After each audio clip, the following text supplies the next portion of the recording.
Hi, everybody. Thank you so much for joining us. We're really, really sorry that we're a few minutes late.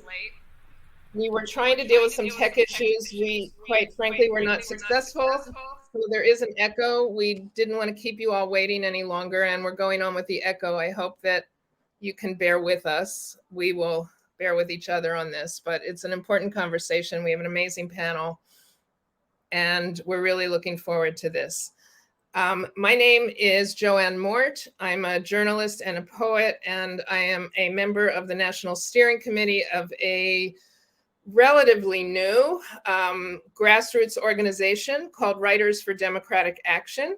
And if you haven't already signed up on our website to receive information about our activities, including this kind of activity, which is a democracy book club and events that we're having once a month, please join us. Please sign up. We're a coalition of writers and independent bookstores and librarians and editors and everybody who cares about the written word, writing it and producing it. I want to thank Books and Books, the amazing indie bookstore in the now very red state of Florida, for hosting this, and Christina Nosti for doing all of the tech work and making sure that we come to you for this event.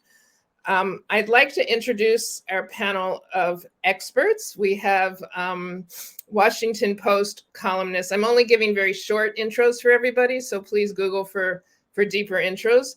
Washington Post columnist E.J. Dionne, political consultant and writer and member of the Lincoln Project, Stuart Stevens, and Nancy Rosenblum's Harvard University political scientist, political philosopher, and of course, writer. And I would encourage all of you, please, to buy their books and to follow them and to follow Writers for Democratic Action on social media.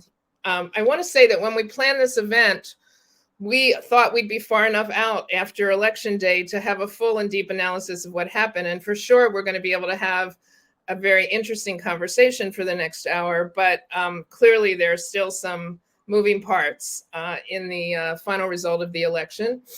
We know that there will be a runoff in Georgia, but we also do know that the Democrats have held the Senate, and it does look like now the Republicans have the House. And we know now that Donald Trump's going to be announcing, probably while we are on social media tonight, for president again. So we'll be discussing all of that tonight. But what I'd like to do is start and ask each of our panelists to answer a question. Since we are a community of writers, I'd like to give each of you an impromptu writing assignment. The traditional opening for the State of the Union, the state of our democracy is. I'd like each of you to answer that, to complete that sentence in any way that you would like. The state of our democracy is. I'm just going to go around as I see each of you on the screen. Nancy, would you like to start? Sure. If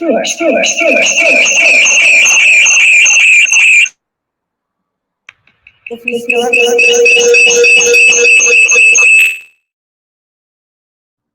Sorry, folks, but we do have a sound issue. So here's what I'm going to try to do, Nancy, is I'm going to just X out your video and reprompt you in, and let's see if we can solve it, okay? Apologies. So get ready to come back in.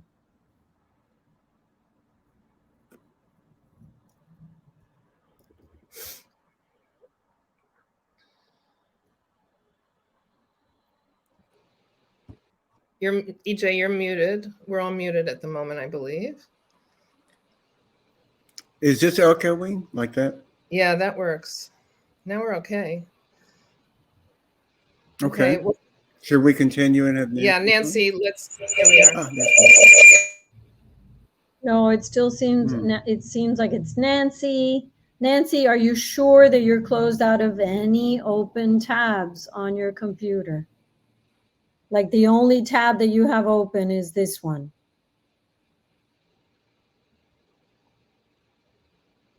Just up at the top of your computer, just try to X out of anything that is not this tab. I'm afraid to turn on her microphone. Oops, let's see.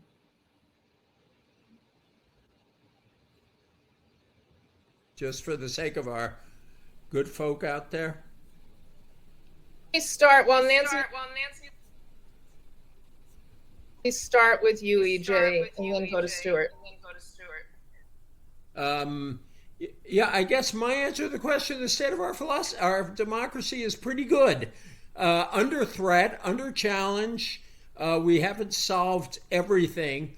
But I think what was really striking about this election is that in almost every race, not every race, but very close to every important race, the extremists went down. And the extremists and anti-democratic candidates went down in a lot of important races. In all of the swing states, the Secretary of State candidates who were election deniers lost.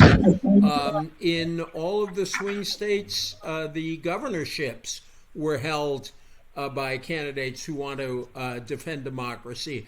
In a lot of the congressional races where Trump-supporting election deniers were nominated, even that district that Michelle Goldberg wrote about out in Washington State, a very Republican district, the Trump election denier lost. And so I think that, the country is still clearly very divided. But I think we can feel very good about where voters ended up because there was quite a lot of discernment out there. And it does appear that an awful lot of moderate and even conservative independents and Republicans who cared about democracy supported candidates on the other side when it was time to defeat anti-small d Democrats. So that's progress. We're not done yet. We have a lot of work to do. But I thought we're way better off than we were, I think, or at least we perceive ourselves to be way better off than we may have perceived ourselves a month ago. I'm going to jump to Stuart and then Nancy.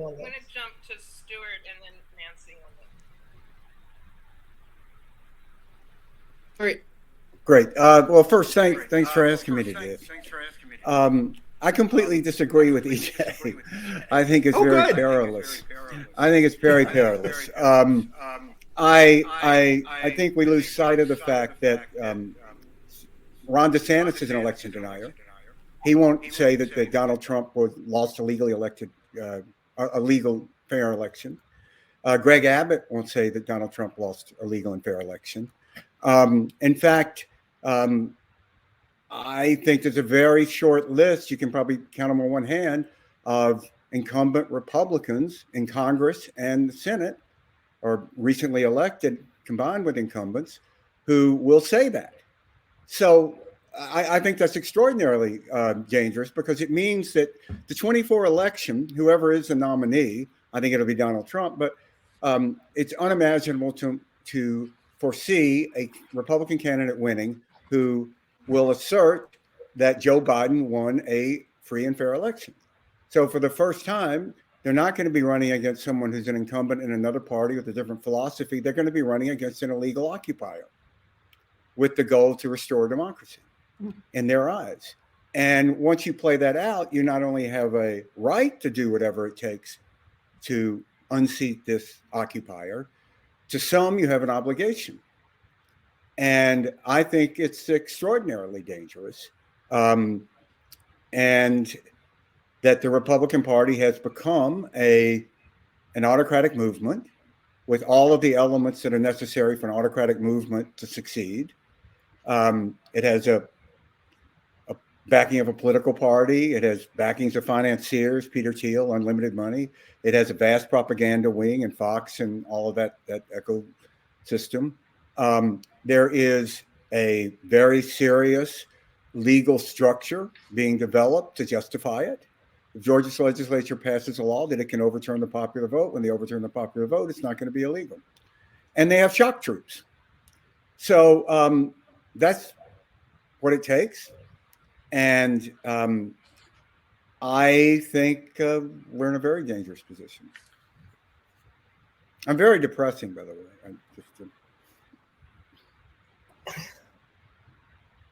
I can't hear you. Nancy, you need to unmute. Joanne. Sorry, Joanne, yeah. sorry, that was me. See, yeah, sorry.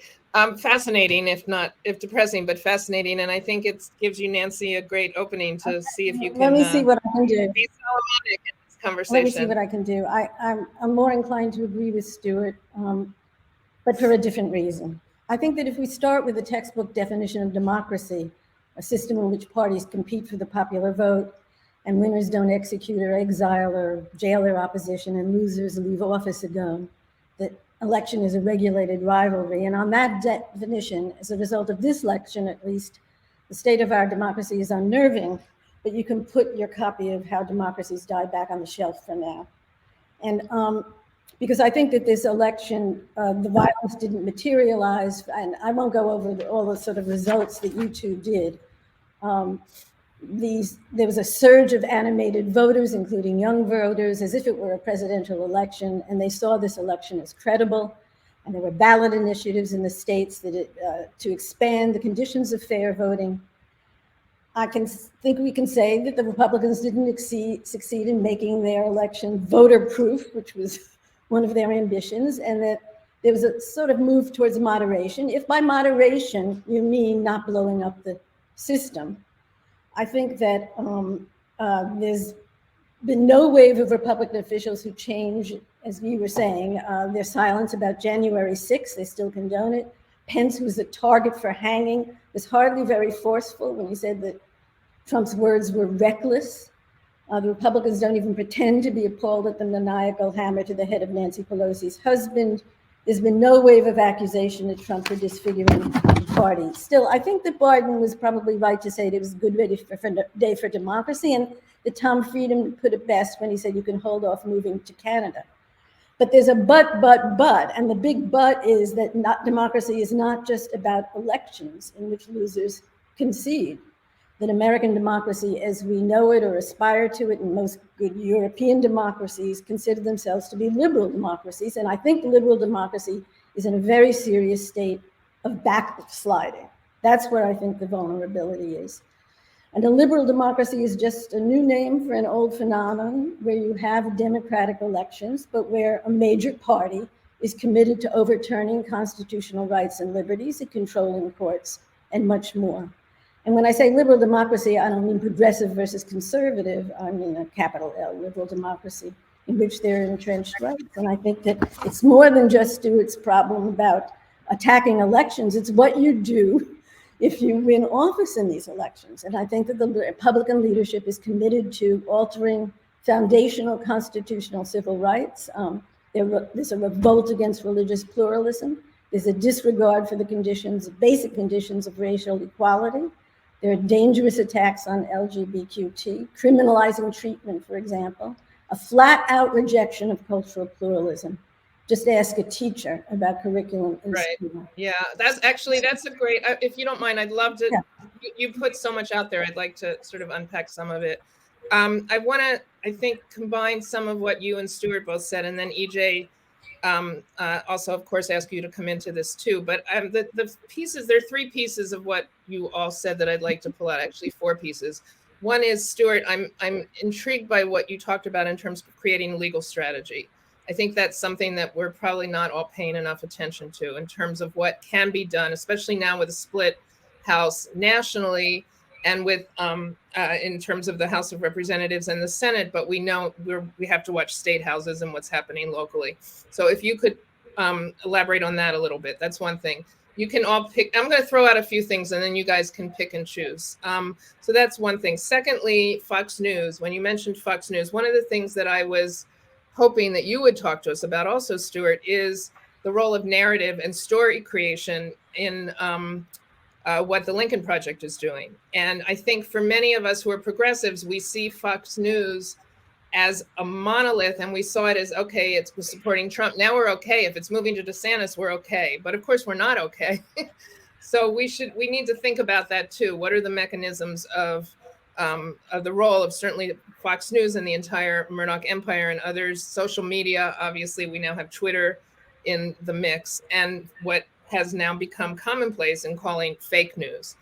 And then the other piece of this that I just like to throw out, and then there's many more pieces to this too, but I thought the thing that I found so interesting in the reporting on the election was how, and whether this is true or not, I don't know, AJ, this was in your paper in the Post, I believe, today or yesterday, that a lot of the so-called election deniers didn't even come out to vote because they figured, why vote if their vote isn't going to count? So are we in fact able to bring out the people we need to vote to make a difference? And what happens? I mean, Carrie Lake seems to be fizzling out in Arizona now.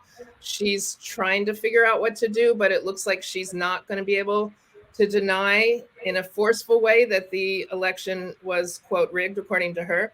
How do all of these pieces take us? I mean, they're all out there. We're going to be dealing with them for a long time. Pull any of these threads that you want to, each of you. I'll start with, let's do the same round, EJ, and then Stuart, and then Nancy again. Muted. Yeah, there we go. Good. We can all be unmuted without echoing. That's good, I think. I just want to say what I meant to say when we started, which is I'm really happy to be here. I try to do what my friend Joanne asked me to. It's a real honor to be with Nancy, who has been very loyal in talking to my students quite brilliantly about many things, but partisanship rightly understood. She wrote the best book on this. And it's great to be with Stuart. My favorite vision of Stuart is on a primary night in Mississippi where he was trying to protect a Republican in a primary from a Klansman. And it was the night that it went into a runoff, and he was determined to win it. And they beat the Klansman in that race. So it kind of connects to your current work, but it's really good to be here. And it's fun to be the resident hope monger. I was reminded of the great Eugene Debs line that there should be a ninth beatitude. Blessed are they who expect nothing, for they shall not be disappointed. And I think that, I guess I was looking at it as someone who has thought our democracy is under threat. I don't disagree with the threats that Stuart described from DeSantis or Greg Abbott, or there's still a lot of organization out there. But I thought this election really was significant. And Nancy pointed to one of the things that I found most heartening, which is that young people voted, meaning voters under 35, under 30, voted in very substantial numbers. And those numbers will only grow with time. They obviously voted, they allowed Democrats in general, but in particular the pro-democracy candidates in a lot of these states to win. And I think that is a great source of, at least for me, a great source of solace. My general theory is if we get through the next 5 years or so, I think we can be okay. But the threats, yes, there are threats out there that persist. But I also think, let's just two more hope-monger points. For all the election deniers out there, except for Carrie Lake, who doesn't seem to be getting much support for it, they actually accepted the results of this election, which is, I think, significant. And I also think that while getting rid of Trump doesn't mean getting rid of Trumpism, it is striking that for the first time, you're really seeing, for example, Fox News, the Murdoch media in general, are going at Trump in a way you hadn't seen before. Now, I quite agree that replacing Trump with DeSantis doesn't get you very far. DeSantis is Trump in a kind, is in many ways a Trumpist candidate. Nonetheless, I think that you're seeing a real ferment inside the Republican Party, a fight for both leaderships in the House and the Senate. And again, I think the survival in a very tough election, with inflation where it is, with the crime issue being used by Republicans, it was ineffectual in so many parts of the country. I think we should celebrate that without being naive about pretending that all the dangers have gone away. So, Stuart, bring us right back down again.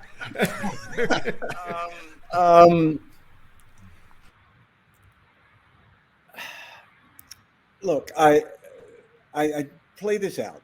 Donald Trump's going to announce for president in a couple hours here, right? So in a normal primary, say DeSantis runs against him. Say DeSantis manages to defeat him. In a normal primary, that would mean that the war would end. But with Trump, he's going to wake up every day trying to stop DeSantis from being president. So there's a lot of positives to that because Trump has the ability to stop DeSantis. All you have to do is run an independent candidate in Pennsylvania who gets 3 points, 4 points. Get Mastriano to run Ivanka in Florida. I mean, if you can't win Pennsylvania, you can't win Florida as a Republican, you're not going to win. But I think that there is a civil war in the Republican Party that is going to make the Russian Revolution and the Reds and Whites look like a picnic. Because there is no governing philosophy in the Republican Party now. It is only about power. And once it only becomes about power, neither side will concede. Because the essence of democracy is, well, I lost, but there's good points with the other person. I mean, I did 5 presidential races. I won some, I lost some, but I was never worried about democracy when we lost. But I think we've crossed that water. You know, in my view, Hungary is a perfect model.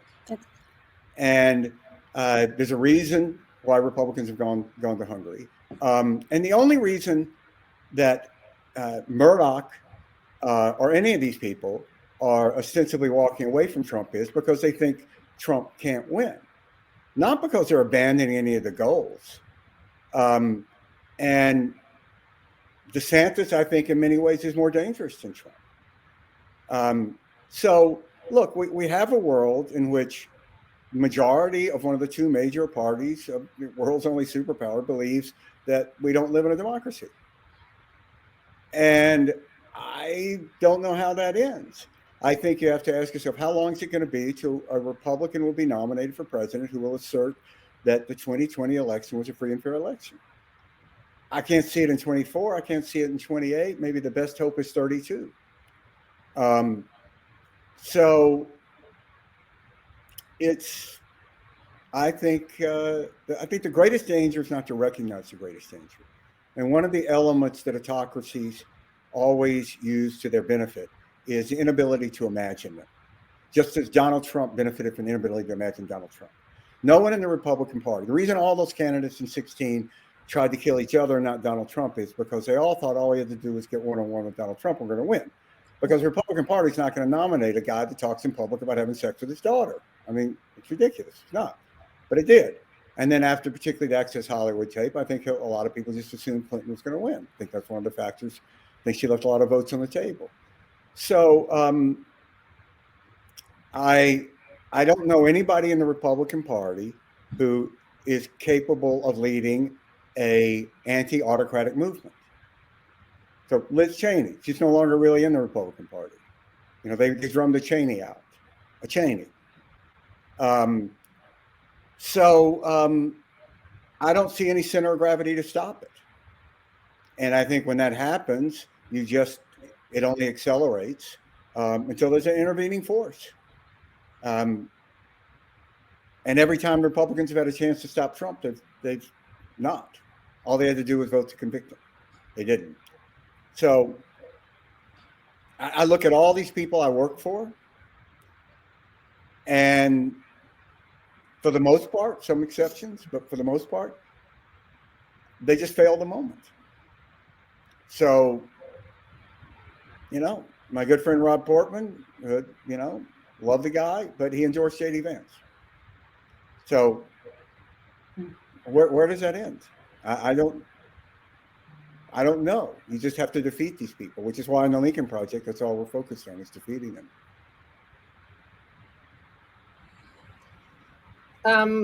Nancy, why don't you answer, and then I want to come back to this issue of defeating them in the Lincoln Project. Okay. I'm glad that Stuart mentioned Orban because it sort of reinforces the point that I really want to make, which is that there's a difference between worrying about the election being, in some sense, free and fair, And what happens if a certain kind of party wins the election unfairly, which is the Orban story. And my shorthand for this sort of is that Trump is really a ruthless authoritarian and an anti-democrat. My generals, my papers, my private army of militia, he's going to attack electoral democracy. And DeSantis is different, I think. DeSantis sees himself as a divine instrument against liberal democracy. And he would put us on the path, and not a glide path anyway, to hacking at fundamental rights, that is, to an illiberal democracy. I think that we have now at this moment something really quite unusual and worth talking about, which is that each of the major parties thinks that the other is illegitimate, has tried very hard to delegitimate them, and thinks that they're illegitimate. Jim Carroll made this point a few months ago. What happens when you have a situation where neither party accepts the legitimacy of the other? And I think that behind Republican illiberal democracy is a very deep-seated view of the Democratic Party as an internal enemy with a goal to deny America as a Christian nation and degrade America as a white nation and empower takers and suckers and cede sovereignty to the Jewish world order. And that the big lie of the stolen election, which we focused on, was worked not because Trump was just able to impose his sense of reality, but really because we had had many years of the Republican Party delegitimating the Democratic opposition, from socialists to traitors to satanic. And what's happened now is that the Democrats think the Republican Party is, and more rightly in my view, illegitimate too. And so we have something newly dangerous where people of both parties think that the opposition poses a threat, and that if it's not stopped, it's going to destroy America as we know it. And it may not mean civil war or violence, but what it will absolutely mean, I believe, is the incapacity of either party to govern. In a country, well, of course, we did have we have the beginnings of a civil war on January 6th. We had an insurrection on November 6th. I don't anticipate another big act of violence. I think that but what we can absolutely guarantee is that whichever party, and no party can have a governing majority as things stand because of parity, but we can't construct a government that's going to be governed for more than 2 years or 4 years or whatever. And that's a very unstable situation. So I'd like to go back to Stuart for a minute and then jump to EJ. Stuart, I'd like you to talk to us, since I think for a lot of people on this, watching us, they've seen the amazing work of the Lincoln Project, but only know what they've read about it. If you could talk a little bit about motivation in terms of, I know you've been very targeted in tweaking Trump, but talk to us, just sort of take us a little bit more into it of how what you're doing with the Lincoln Project has where does this democracy fit in all of this? Well, look, I mean, the Lincoln Project was just a bunch of guys who worked in the Republican Party who were appalled at what happened with Trump, what happened to the party. I wasn't involved in the starting of it because I was working for Bill Weld when he was running against Trump. But I remember talking to Steve Schmidt about it back in the fall of 19, I guess. And I said, so Steve, you think this is really going to make any difference? And his answer was, I have no idea, but I don't know what else to do. So, we kind of had three choices. We could either be for Trump, we weren't going to do that, or we could do nothing, which is most of what our friends did, or we could fight.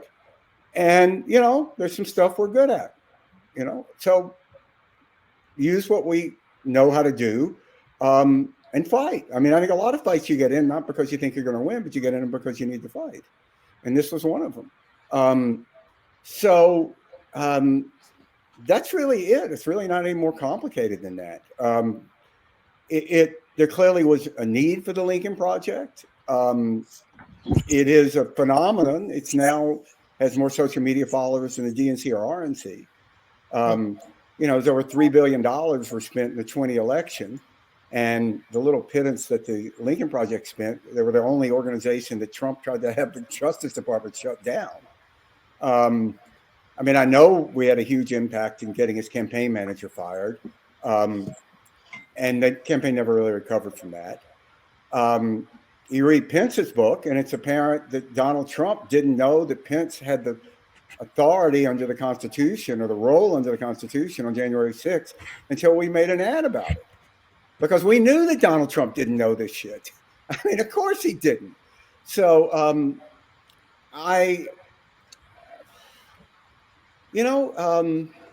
that's what we do. Now, I will say this. I don't think it's enough to do what the Lincoln Project is doing, because you can't only fight at the ballot box. So there is a group that is launching a new pro-democracy media hub. We're actually launching it tonight, called Resolute Square, that will be an attempt to grow an organization that will counter the Ben Shapiro's, the Becks, the Fox News, on a pro-democracy front. And I think we're going to be successful at growing that. But look, as bad as you think these people are, they're worse. They're worse. Yeah. I mean, I know all these people. Jason Miller was my intern. And, for me, it's very personal, because I wrote a book about it called All a Lie, and the first sentence in it was blame me. Because I don't think that, I was part of this. I mean, I helped elect more of these people than anybody. So one of the things that drew me to the Republican Party was a sense of personal responsibility that it supposedly espoused, which turned out to be, of course, total fraud. But I actually believed in that stuff, and I don't know where to begin here except with personal responsibility. And there's no them there. I was part of it. I mean, there's people that can write books about Washington if only they listened to me. Well, I couldn't write that book because they did listen to me. So I don't know what to do about that. I have deep regret about it, but I can't undo it. So all I can do is take what I know how to do and try to join with others, and try to stop, and not just pro-democracy, but you have to be anti-autocracy. You have to defeat these people. And there is no role of shame or decency or common good that works. They don't care about any of that. You can't shame these people. You just have to defeat them. And you have to defeat a lot of them, because it's only when they think that they can't win this way that they'll slowly begin to change. EJ, can you pick up on this point that Stuart made about that you don't have to just be pro-democracy, but anti-autocracy? Yeah, I mean, maybe I'm a little more hopeful because I haven't spent my life in Republican politics. And, and I've seen this move to the far right coming for a while. I wrote a book called Why the Right Went Wrong back in 2016. Which is a great book. That was one of the key books I read when I wrote my book. It was very telling, very precious. God love you. Thank you. And so I don't disagree on the trajectory of the Republican Party. I also utterly agree that the only way to defeat this movement is to defeat it, and that it will take a series of election losses for people to say, all right, this isn't working from their point of view, from the point of view of winning elections. And I guess that's why the results of this election has had a more positive effect on me than perhaps on others, because I think that it wasn't defeated everywhere. Obviously, DeSantis had a good night in Florida, and Abbott had a good night in Texas.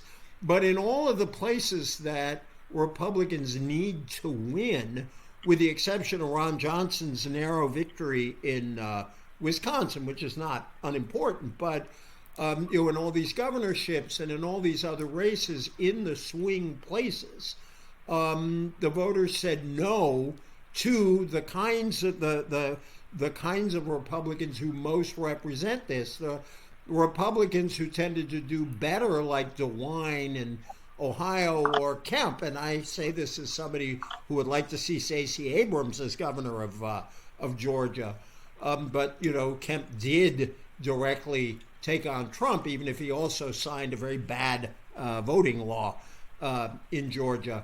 I just take that as all positive news. I also think the other reason this election really struck me in the way it did is that the Trump election, as Theda Skocpol, the Harvard scholar who has written so much about the Tea Party and then about the anti-Trump movement, there was organization all over the country in small towns, traditionally Republican towns, all sorts of people, largely led by women, in Theda's research, set up these organizations in diners or basements of mainline Protestant churches, got all these communities involved in politics for the first time. In some of these counties, you fielded a Democratic ticket for the first time ever after, in years after Trump was elected. And for the most part, these weren't highly ideological people. These groups weren't defined by whether they were for Bernie or for Hillary in the 2016 primaries. They were just appalled by the nature of Donald Trump and the attack on democracy. And I think what you saw in this election is that those sentiments and some of those organizations had not entirely disappeared. I think the union movement was very important, particularly in Nevada in the Cortez Masto race. I was always somewhat more bullish on her chances because of the power of the union movement in Nevada. So I do agree that more defeats need to happen before that party will change. But I guess I felt an acceleration of that project on Tuesday, and that the arrogance in expecting the red wave that was, I felt, unjustified from the data. When you looked at the data said it was going to be a close election, which is what it was, the good polls, not the partisan polls. And I think the fact that expectations of a red wave were dashed is actually heightening the effect of the losses on Republicans. So I just think this accelerated the process that Stuart was talking about. It's not there yet. More has to happen. But that's how I view this election. And it's work that began right after Donald Trump was elected. And a good chunk of that work is grassroots work. No, I'll stop there. Okay, I'm going to ask Nancy, before I just want to ask whoever's not speaking, let's all mute. I just got a note that there's still some people are still having some technical problems. So anyone who is not speaking, let's mute. And then Nancy, go for it. Okay, I worry about how things as they are entrenched. And two things that make me think that are, one, that there's no evidence from this election that there have been any big changes in the coalitions of each party. Right? There hasn't been much change there. And the other is that the parties have real parity. I mean, the Democrats have won lots of places, you're happy, but look at these cases, look at Cortez Masto and so on. It's just very, very close. So I think that defeat is true here and there, but I think that we're in this for the long term. And for me, the most hopeful thing that I saw in this last election was that the Democrats, who had a very steep learning curve, even since John Dean ran the Democratic Party, is that they have begun to pay attention to states and localities and townships and so on and so forth.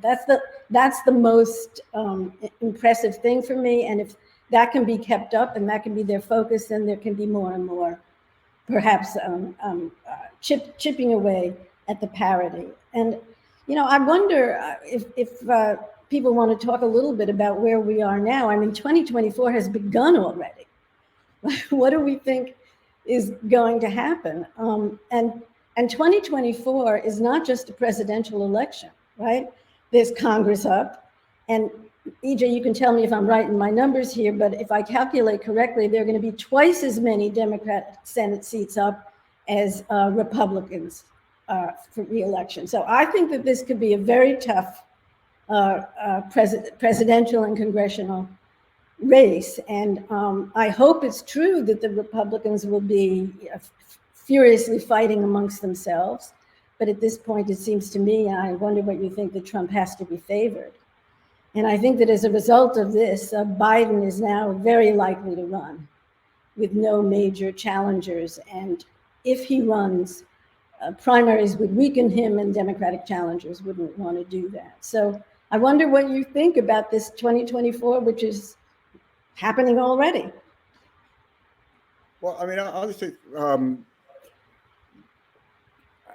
I think you have to assume Donald Trump's going to win. There's no reason not to. He could lose, but he's more popular today than he was with Republicans when he announced in 2016. Stuart, win the primary or win the general? Win the primary or general? Oh. Win the primary. Look, I think this is a side note, just to somebody that kind of, is a political operative, or hate that word, but it's true. I think the Biden campaign is greatly unappreciated, undervalued for what they did. So just to put it in perspective, except when we had the federal funding system from 1976 till Obama blew it up in 2008, that leveled the playing field, which was intended to. So Carter lost and Bush lost under that. But, Carter lost and Bush lost. Other than that, you have to ask yourself, when was the last time an incumbent president not in the federal funding system lost? And the answer is Herbert Hoover. So that's the magnitude of the task that Biden accomplished. And I think they ran a brilliant campaign. I mean, if you just look at the convention, I've done these conventions. It's incredibly hard. They have like 3 good nights. And they managed to reinvent the whole convention model. And I think what they did now, I have been screaming that Democrats needed to nationalize this race about democracy. I did the last race where a party in power won, which was 2002 for the Republicans, and we nationalized it and went around national security. And I can promise you, when we did that, there was no reason to believe it would work. It was just probably the best shot we had to win. So I think campaigns have to tell voters what is important. And if you don't invest in it as a campaign, you can't expect voters to believe it. You can say, well, I don't really believe this, but I think really you should. You've got to go out there and define. There wasn't any polls that I remember seeing in 2007 saying hope and change was the #1 issue in America. But they went out and made it that. Look, I think this will be if it's a Biden-Trump race, I think it'll be a very close race. Elections, are usually pretty much a game of small numbers. My plea to the Democratic Party, which is completely useless, but I will say it, is back your guy. The fact that the Democratic Party had an alternative State of the Union to Biden, it's the kind of thing that just makes my head blow up. Like, what is this? He gives this great speech. He's about the business of saving the world, by the way, with Ukraine. And we're going to give an alternative? Give me a break. Be for your guy. Because if you're not for your guy, you're going to lose. And I just, and the Democrats should be more confident. I wrote a piece about this for the Bulwark before 20. There's more of you than there are of them. You're right, they're wrong. Get a little swagger, go out and take it. You don't have to, this whole business of trying to understand Trump voters, I don't give a shit about understanding Trump voters. I don't need to understand the guy in the Camp Auschwitz sweatshirt in the Capitol. I don't care what he thinks. He's a bad guy. What the Republicans are doing is evil. So just call it out. So this whole idea of trying to both sides this. Look, I spent 30 years trying to, pointing out flaws in the Democratic Party, but it's the only party that supports democracy in America. You look back at the stuff we used to fight over. Joe Trippy's involved in the Democratic consultant in the Lincoln Project. Now, Joe and I used to go up against each other, and then we look back at it and we laugh. It's like over the capital gains tax can be 28 or 32%. Who cares? But you don't think this. I think we are at the beginning of this. And it is a very evil force that is out there. And we don't want the same things. They don't, it's interesting. They don't want a pluralistic democracy. 85% of Trump's coalition was white. The country is 57 to 60% white. And since we've been on this call, it's gotten less. They know this, and they can't change it. So they've got a short window here to seize control of the levers of voting and government, and that's what they're trying to do. EJ, yeah. Just a small point on swagger. I think one of the characteristics of this election is you saw much more swagger out there among Democrats. Why did John Fetterman win the nomination in Pennsylvania? I don't think it was just ideology. It was the kind of guy he was. Gretchen Whitmer in Michigan, who stood down a kidnapping and maybe assassination attempt and all the stuff that Trump threw at her, to the point where a rapper wrote a song about her called Big Gretch, and she embraced the Big Gretch label. I think you look at Josh Shapiro, the kind of campaign he ran against Mastriano, and Katie Hobbs in Arizona, just to give her moment here. Everybody gave her grief for not debating Carrie Lake, and she said, I'm not going to give airtime or debate someone who will just stand there and lie. Now, everybody saw that as weakness, and she didn't want to engage her, and who knows how the election would have turned out if she had debated her. But what we do know is she won the campaign, and she stood her ground on that against all kinds of grief that was coming at her from all over the country. So I do think that there is a toughness on the broad Democratic side. And yes, Stuart's right. There's the capacity of Democrats and the left in general to feud and to magnify smaller differences and open up big ones.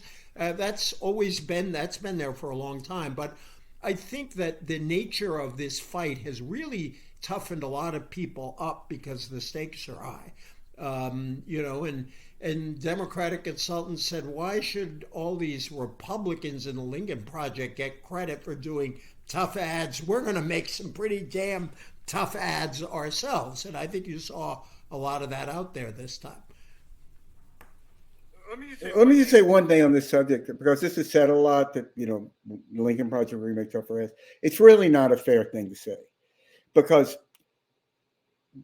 the greatest liberating thing about the Lincoln Project is we didn't have a client.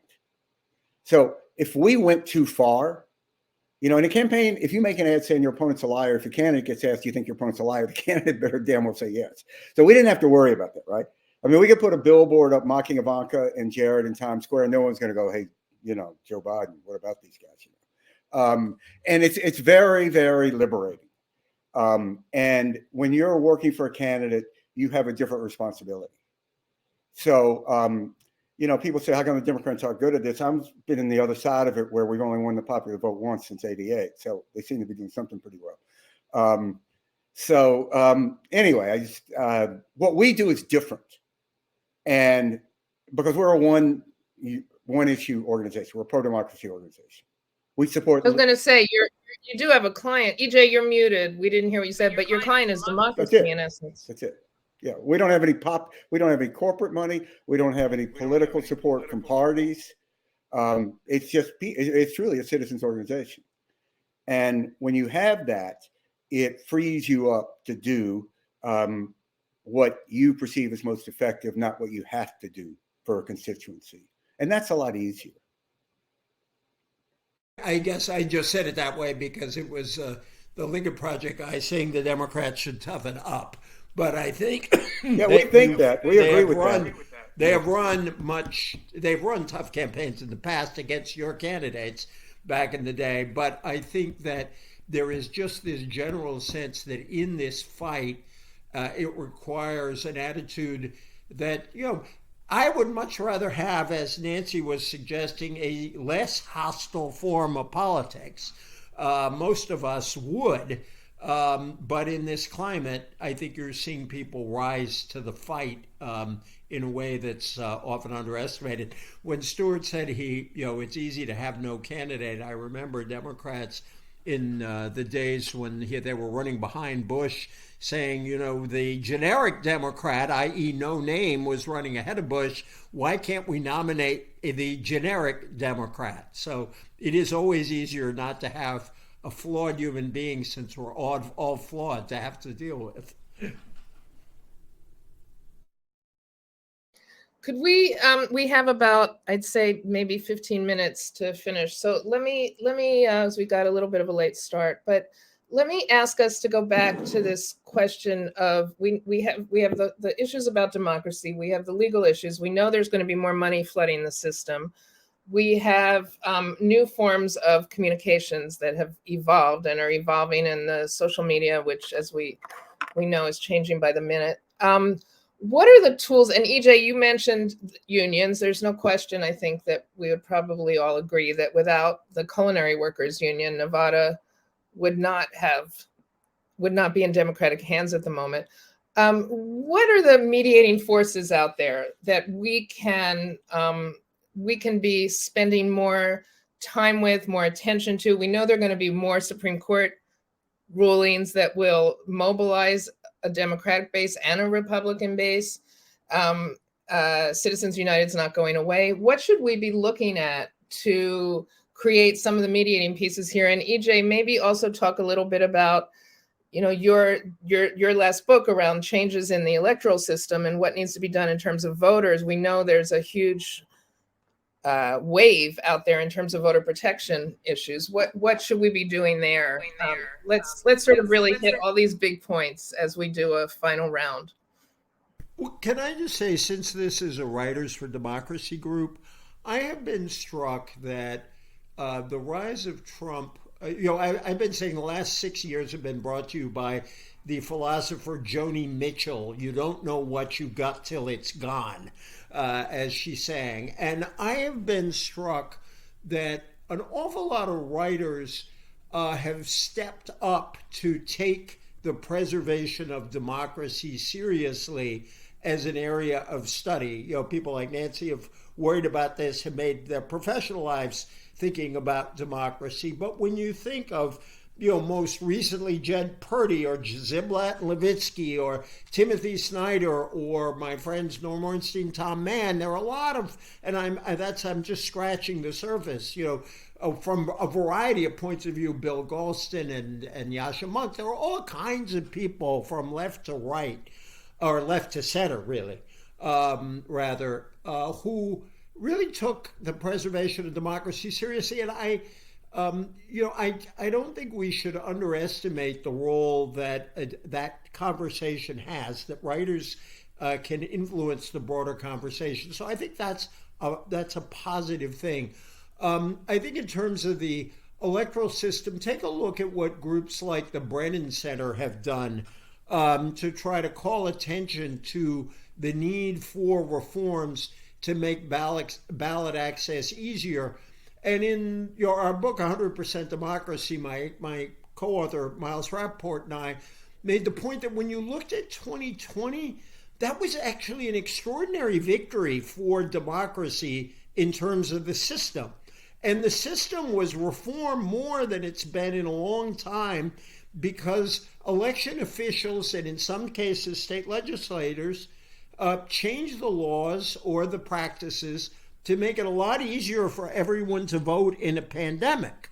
And so if you look at how ballot access was expanded in 2020, it's one reason why we had turnout of 67%. Now, the sad thing is that, again, to use Brennan Center figures, after the election, 25 states, and this goes to the divisions Nancy talked about, 25 states moved to make access to the ballot easier. But 19 states actually tried to roll back some of those advances. And since you asked for a plug, my friend Miles and I think we would do well to adopt Australia's system of compulsory participation. It's not compulsory voting because you don't have to pick a candidate.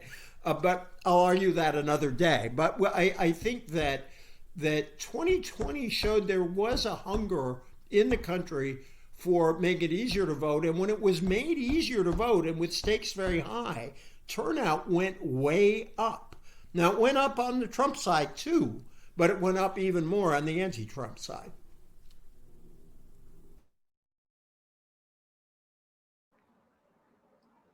Nancy, you have to unmute. It doesn't say that I'm muted. Now you're not. Okay. On the what do we do question, I won't be very specific, but I do want to say that there are three categories of things we have to do and that we're doing and have to do more of. And one is just party organizing, and especially at the state and local levels. We need to movement politics, and that can be unions, it can be the women on abortion or whatever. We need advocacy and legal groups, professional ones. And then we need the voluntary associations of citizens and civil society who do all kinds of stuff. I mean, we need all three levels of democratic activity. But I do want to say something, maybe it's just as a political theorist, but I've talked about legitimacy and the fact that we now have one party that completely delegitimizes political opposition, and both parties thinking the other is illegitimate. You know, it used to be the political scientists knew a lot about what makes something legitimate, and they still do. And then when, over the last few years, people started to study delegitimation. How do you delegitimate an opposition or democracy altogether? What nobody knows anything about is how you re-legitimize something, how you re-legitimize a democracy, or how you re-legitimize the discipline of party opposition, and so on and so forth. And it's not just a practical question, it's also for those of us who write and who are academics and who think about these things, it's a question of how we begin to imagine re-legitimation of something that has really been corrupted. That's great. Stuart, you want to? Well, I mean, look, this is why I'm very pessimistic, or very sober about it. The official platform of the Republican Party is whatever Donald Trump thinks it should be. That's not an exaggeration, that's a document. I see no will or desire within the Republican Party to change. And I think one of the great mistakes people think is they look at the Republican Party and they think Donald Trump hijacked it. Donald Trump didn't hijack the Republican Party, he revealed the Republican Party. And the Republican Party is what it wants to be. It hasn't taken a wrong turn, right? It has become a white grievance party. And it's very comfortable now. And there is no move within the Republican Party to change that of any significance. And you can say that Ron DeSantis, you know, he's better educated. He knows which fork to pick up. He's not as embarrassing. Look at Greg Abbott. You know, I used to hang out with Greg Abbott back in the Bush campaign in 2000. I never could believe in a million years he would pass a law that would put a bounty on his own daughter, but he did. So there's I would ask the historians, but I am unaware of any democratic group or movement that became more democratic once you gave them more power. And that's what's going to happen with Republicans. And it is very difficult to keep them out of power to the degree that is necessary to protect the country. There were some positive signs in state legislatures here, but there's no turning point because there's no desire to change on the other part. And that's really what it takes. It needs some sense that we have done something wrong and the country's going in the wrong direction. They don't think that. They think all their mistakes are tactical. Mastriano is two angry guys in Confederate uniforms, blah, blah, blah. So we'll learn from that. We'll go with someone else. But they are what they want to be, and they're one of two major parties in the country. And I don't know how to change that, except defeat them.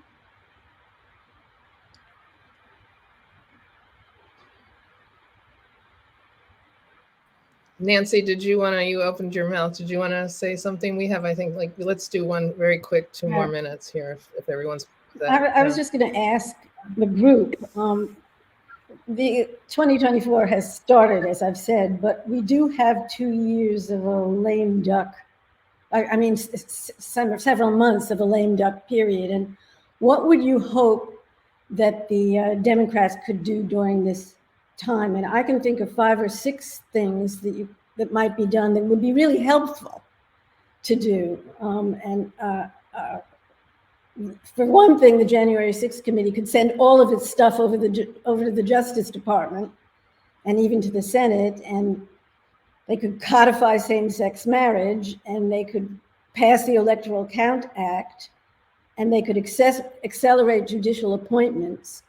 If these things were done, would it matter? Besides being the right things to do. Well, you never know if it matters, but you still do it. I mean, it's the nature of any battle. It's just going to matter. But what's the alternative? Do less? You just have to keep doing it. And I would add to that list, what I wish the Democrats would do is I wish they would load up every heavy weapon system we have in America and put it in Ukraine until Ukraine can't, says stop. Because if Ukraine loses this war, it's going to be the end of Europe as we know it. And there is a pro-Putin movement in the Republican Party of some strength. Yeah. And that pro-Putin movement was not defeated because it's pro-Putin. I mean, J.D. Vance says he doesn't care what happens to Ukrainians, anyone in Ohio, which is a large Ukrainian community. So that is, I think, the future of world democracy is being fought right there. And if Ukrainians lose, we're going to enter a new dark period for a very long time. So in the lame duck, I think they should raise the debt ceiling so we do not have that stupid fight for two years. I think they should pass an Electoral Count Act. I'd like to see a fight over the child tax credit where there are some tax extenders they want to pass. I think the child tax credit was one of the most progressive and helpful things that we had done through government in a while. But I just want to say that I was out there watching a lot of these campaigns, and maybe that's part of why I'm a little more optimistic, because everybody said the Democrats didn't have an economic message out there. I heard a lot of these candidates talking about what they actually did. They talked a lot about passing the infrastructure bill, which is not a trivial thing. They talked a lot about the CHIPS and Science Act, the investments in technology, which is the first real effort at a kind of industrial policy in a long time. Now, my libertarian friends don't agree with that, but I think that was part of serious thinking about what will a new American economy look like. They passed a lot of investments in climate, which is also part of building a new economy, and passed the stuff on controlling drug prices. And I dare say that Biden's student loan forgiveness, which was much criticized, I think had an impact, ended up having an impact on the election. So I think that we saw one of the problems that democracies face is when citizens say democracies can't govern, democracies can't get stuff done for average citizens. And there was actually quite a lot of stuff that got done in the last 2 years. Now, I'm not sure we're going to see very much like that. But I think your issue, your question, Nancy, which I think was really good about how do you reestablish re-legitimize institutions. The main way to re-legitimize democratic institutions is to have them govern successfully. And I think that's kind of what Joe Biden said when he took the White House. And I think we can take heart that there was quite a lot of governing that got done under very, very, very difficult circumstances. And that too gives me maybe more hope than I have a right to have, but it does give me hope. I think we must end on a positive note. So Stuart, I'm not going to give you the mic back. I'm going to end on, EJ's always very I'd rather end on EJ, 100%. But I will. I want to just say a few things to the three of you, and also to our audience listening. First of all, I really want to thank you three for an extraordinary session. And I'm going to ask, I will certainly ask the permission or have a conversation with my colleagues with Writers for Democratic Action. But I think we're going to have you guys back in another year, and maybe, as we progress and keep going through this next cycle and see where we are, and also pull out a lot of these issues that we've really just started to scratch the surface on. It is an extraordinarily important conversation to keep going. And I think connecting the issue of democracy, both domestically and globally, in terms of trends, is very, very important, especially as we watch, as Stuart says, these trends on the Republican side. I want to just remind people to please stay in touch with Writers for Democratic Action. There is a lot of, we are experimenting in many ways with the way that poets and novelists and creative writers, along with the people who produce the books and sell the books and protect the books in the libraries, which we didn't even get to talk about, which is going to be a huge issue, especially with DeSantis in the picture.